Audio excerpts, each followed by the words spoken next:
કાકા બાબા બધાને રામ રામ. હું આવી ગયો તમારી વિશ્વમાં મુકેશ પરમાર ખબર લઈને જેવી રીતે વાત કરી, ખાસ કરીને કે દેશનો ગૃહમંત્રી અમિત શાહ અને પાર્લામેન્ટમાં यानी कि संसद भवन में बात करी कि अम्बेडकर बारा में तीनी हारू कांग्रेस ने माहौल पकड़ो और बात कीधु कि कांग्रेस विपक्ष की पार्टी तीनी माहौल बनायो कि देशभर में अमित शाह खिलाफ बात विरोध प्रदर्शन कर रहा एनी हारू बात करी कि झापवा की बात करी झापवा जो अम्बेडकर मूर्ति सामे माल्यार्पण कर अम्बेडकर ने याद करो क्योंकि इन हारू कि एसटी जो संविधान में जो निर्माता होतो तीने निर्माण कर्यो तो संविधान लिखवा वाळो आदमी होतो तेना एवी रीतनी बातों केम कही दियो अमित शाह एवी रीतनी कांग्रेस नेताओं कहवानुं त्यारू कांग्रेस सड़कों पर धरना प्रदर्शन करी थी, पुतला फूकी रही या जेवी रीते अमित शाह ने इस्तीफा की मांग करी। बीजी बात कही कि आज खुद कांग्रेस कार्यकर्ता भी किया कि अमित शाह ने यह जो अम्बेडकर के खिलाफ बोलो गलत है और इन्हीं हारू तीनी हारू खास कर राहुल गांधी ने भी हमने विपक्ष में आंदोलन कर्યું तीने फिर इन बाद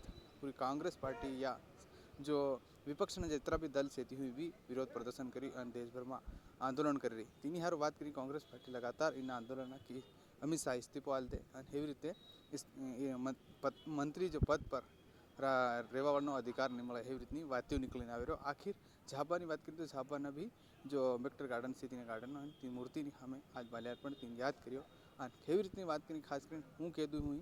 और बीजी बात ये की कि राहुल गांधी पर जो केस थयो क्योंकि बे सांसदे धक्का मुक्की करे बीजेपी त्याग पड़ी गया त्या माथुं फूटी गयुं एवी रीते थी हूँ कहेवानुं। लेकिन ध्यान भटकावारू क्योंकि अमित शाह ने एवं बधो मामलो थई रह्यो और तेना विरोध में लोग चाली रह्या तेनी हारू ध्यान भटकावारू एवी रीतनी कळियो कर्यो एम हूँ कांग्रेस नेता कहवानुं, कांतिलाल भूरिया कहवानुं और कांग्रेस प्रकाश राठानुं एवी रीतनी बातों निकळीने आवी। आखिर त्या शुं कर्या तमे सांभळो और फिर हम बीजी बात करी और तमारी हारू खबरो और जानकारीओ लई आवता रहो। पहले ये बातों सांभळो आखिर शुं कीधुं। आज पूरे प्रदेश और देश में बाबा साहेब अम्बेडकर के स्टैचू के सामने बैठ के धरना का आयोजन चल रहा है।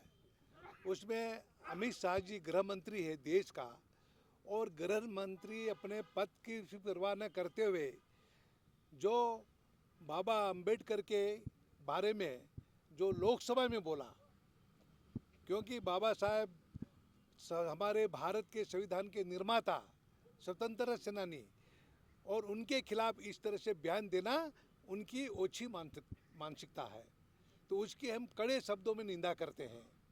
क्योंकि बाबा साहब को सब मानते हैं, आज पूरे देश में विश्व में उनका नाम चलता। और ऐसे महान व्यक्ति के खिलाफ पार्लियामेंट में जो उन्होंने बयान दिया वो उसको निंदा करने लायक है और उसको हम धिक्कार करते हैं। और अमित शाह को देश के सामने माफ़ी मांगना चाहिए, अपने पद से इस्तीफा दे देना चाहिए, पद पे रहने लायक नहीं है गृह मंत्री। ये हमने करके आज यहाँ पर धरना प्रदर्शन हुआ है।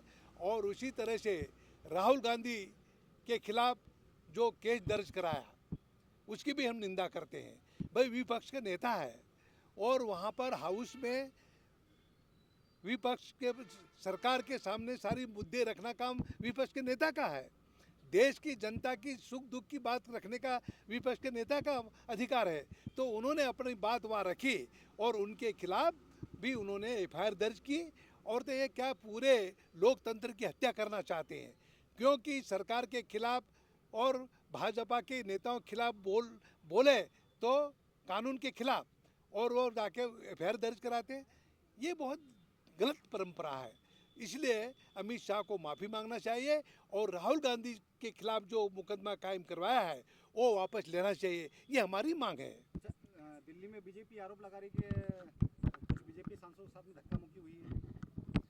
अब भाजपा वाले अब सत्ता में रहते गुंडागिर्दी की, वहाँ गुंडागिर्दी की, राहुल जी को धक्का दिया और वहाँ पे जाके वो खुद जाके प्रदर्शन करने लग गए, जबकि वो सत्ता में है। सत्ता में तो उनको जवाब देना चाहिए, पर वो नंगा नाच कर रहे थे भाजपा के सब एमपीज और नेता लोग। तो और राहुल गांधी को धक्का मुक्की की, वो भी हम निंदा करते हैं। ये काम सत्ता पक्ष का नहीं है, उनको तो जवाब देना चाहिए।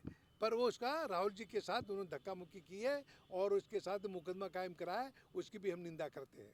कुछ बीजेपी सांसद खुद को बीमार बता रहे हैं, चोटिल बता रहे हैं। कुछ बीजेपी सांसद खुद को चोटिल बता रहे हैं, अस्पताल में भर्ती हैं। और वो भाजपा और इतने आके आपस में धक्का मुक्की करके गिर गए वो, तो जाके दिखाने के लिए वो अपने अस्पताल में जाके भर्ती हो गए। तो ये उनकी गलती उनकी थी। वो सत्ता पक्ष के सांसद आपस में दौड़े, इधर उधर धक्का मुक्की, कहीं गिर गया वो, और जाके अस्पताल में भर्ती दिखाव कर रहे हैं वो। भैया आज जो कुछ दिल्ली की संसद में हुआ उसको लेकर विरोध प्रदर्शन हुआ। हाँ, आज दो कारण हैं। आज जो पूरा विरोध प्रदर्शन हो रहा है पूरे देश में हो रहा है। सर्वप्रथम पहला कारण तो ये है कि हमारे संविधान निर्माता बाबा साहब अम्बेडकर, जिन्हें पूरी दुनिया मानती है और जिन्होंने हमारे भारत का संविधान बनाया, उनके खिलाफ, उनके लिए गृह मंत्री जैसे अमित शाह जो पार्लियामेंट में बयान देते हैं कि अम्बेडकर अम्बेडकर अम्बेडकर, इतनी बार भगवान का नाम ले लेते तो स्वर्ग पहुंच जाते। अम्बेडकर जी के खिलाफ मानसिकता ये दर्शाती है, भारतीय जनता पार्टी की जो मानसिकता है कि जो संविधान विरोधी है। आप देखो नित नए दिन ऐसे कानून लाने की वो उन्होंने सिस्टम बना लिया है कि तानाशाही का राज कायम हो जाए। जो ये चाहे प्रधानमंत्री मोदी और अमित शाह वो पूरे देश में हो। ये पूरे देश को तानाशाही की ओर ले जा रहे हैं, लोकतंत्र की हत्या करना चाहते हैं, संविधान की हत्या करना चाहते हैं। इसलिए पूरे देश में आज ये खिलाफ, उनके खिलाफ प्रदर्शन हो रहा है। और दूसरी बात, जो राहुल गांधी जी के खिलाफ जो एफआईआर दर्ज की गई है, आपने वीडियो भी देखा होगा, कहीं से कहीं तक राहुल गांधी जी ने धक्का नहीं दिया। जो धक्का मुक्की हुई उसके अंदर वो बीजेपी के सांसद गिर गए और उनको जो भी हो, चोट लगी हो, कोई जो भी मैटर हो, लेकिन किसी भी तरह से राहुल गांधी जी, और ये ध्यान भटकाने की राजनीति भारतीय जनता पार्टी की एक पूरी स्ट्रेटजी बन गई है कि आज पूरे देश में माहौल बन रहा था अमित शाह के खिलाफ कि भाई ये गलत बोला है अम्बेडकर जी के खिलाफ, अमित शाह को इस्तीफा देना चाहिए, तो उन्होंने ध्यान भटकाने के लिए ये कांड कर दिया। ये नित नए दिन ऐसे काम करने में माहिर है, जनता समझ गई है। अब की बार थोड़ा सा टेलर हुआ है, जो स्पष्ट बहुमत है उसके नीचे आए, अगली बार सुपड़ा साफ होगा बीजेपी का, मान के चलिए। आज एक ऐसी हस्ती देश का विधान बनाया कि भाई कैसे देश को चलाना, कैसे गांधी जी के साथ ही गांधी जी की सेना, आज बाबा अम्बेडकर ने जो पूरा देश में ऐसा विधान बनाया कि देश कैसा आगे जाए और कैसे देश की उन्नति हो, ऐसे व्यक्ति के खिलाफ देश के गृह मंत्री अमित शाह ने जो इसकी आलोचना की है, इसकी हम कड़े शब्दों में इसकी निंदा करते हैं। दूसरा, आज हमारे विपक्ष का नेता राहुल गांधी ने जो एक ऐसी बात पूछी कि भाई आज हम विपक्ष, आप सत्ता के राजा हो और हम जो आम जनता की जो बात आपके सामने हम रखें, इसके ऊपर आप उत्तर दो। तो उत्तर नहीं देते हुए राहुल गांधी के ऊपर जो एक झूठा आरोप लगाया कि सांसद मंत्री जी को धक्का मारा, जो गिरने वाला कह रहा है कि राहुल गांधी मेरे आगे हते लो अनु पसल हतो, और देश नो प्रधानमंत्री ऐसो झूठ बोल रहे हो। जो गिरने वाला कह रहा है कि राहुल गांधी मारी आगल हते लो हूँ पसल हते लो पड़ी गयो, और इतनी झूठ बोलने वाला देश का गृह मंत्री, झूठ बोलने वाला देश नो प्रधानमंत्री, आम जनता का कैसे भला होगा।